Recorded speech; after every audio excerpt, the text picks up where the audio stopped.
Hello, my friends. Good day to you.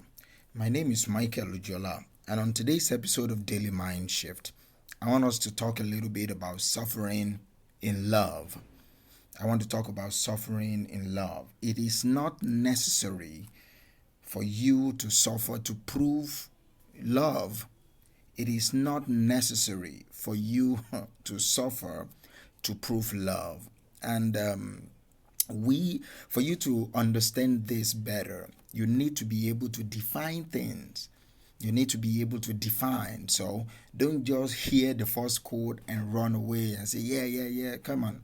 I'm not on this bandwagon of ignorant stupidity that is being propagated around. But it's also important for me to address this term, suffering. All right. Suffering is when you disagree within your mind about a particular situation you are in. Suffering is different from endurance. All right. You can endure something joyfully. Suffering happens when there is lack of joy. Suffering happens when there is lack of peace. Suffering happens when there is lack of happiness. All right. You suffer when mentally, spiritually, physically, you are against what is happening to you. All right, you are against it. You don't really want it. You don't really want it, but you are in there because maybe you are trying to save face in the relationship, in your workplace, and when I say relationship, it's not only boyfriend girlfriend shit, it's not only father mother. Relationship abounds everywhere.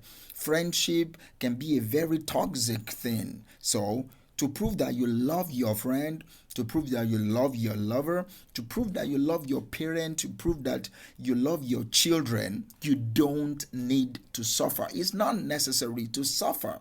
Yeah, so it's important for you to understand what I mean when I say suffering.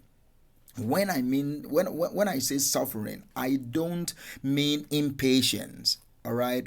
I don't mean misunderstanding.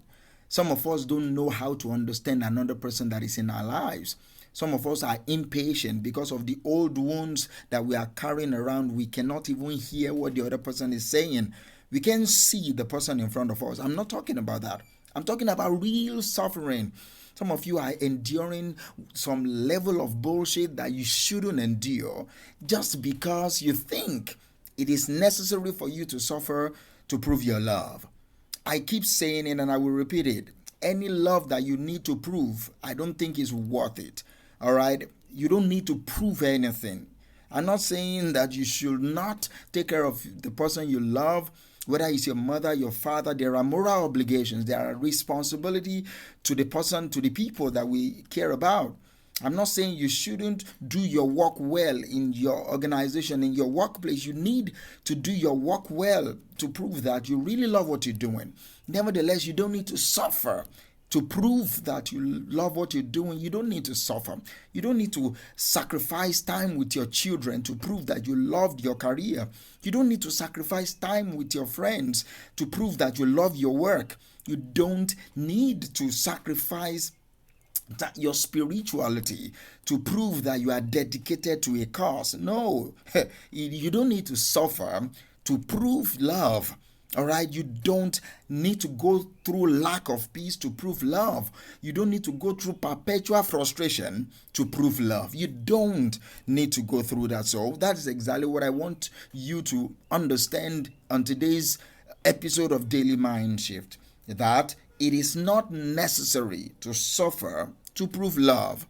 You need to understand, see, frustration is a natural part of growth in any relationship, work relationship, romantic relationship, parental relationship, whatever relationship we find ourselves. Frustration is part of it. You know why? Because we don't know each other.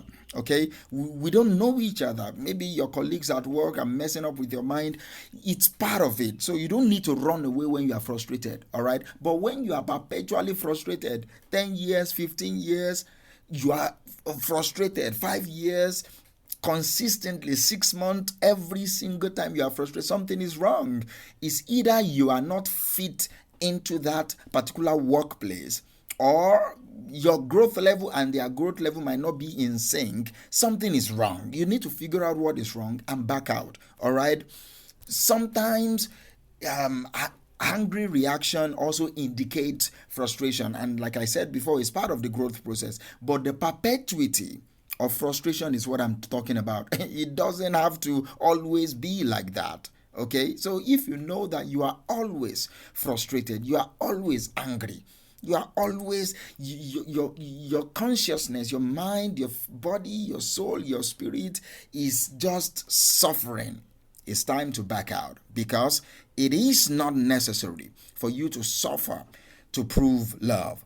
And I'm talking about subtle suffering today. I'm not talking about the obvious suffering like physical abuse, being beaten, being abused in one form or another. That one is the extreme that I will always recommend. If you see a hint, one trial should convince you to get out. All right, that is me. There are things I will never take again.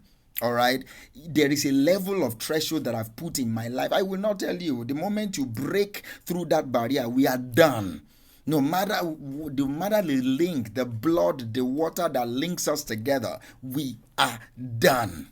That is how I vibe. All right, so I already have some thresholds, some landmarks that the moment you cross beyond that, it's done.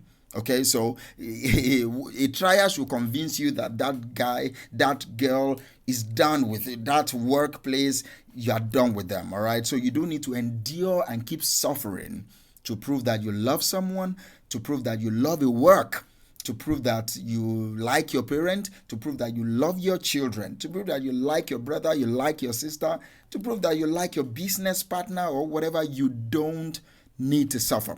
It is not necessary for you to suffer to prove love. All right, listen to this over and over again until you really understand it, and I hope blessings upon you. Thank you for listening to me, and I will talk to you in the next episode. Bye.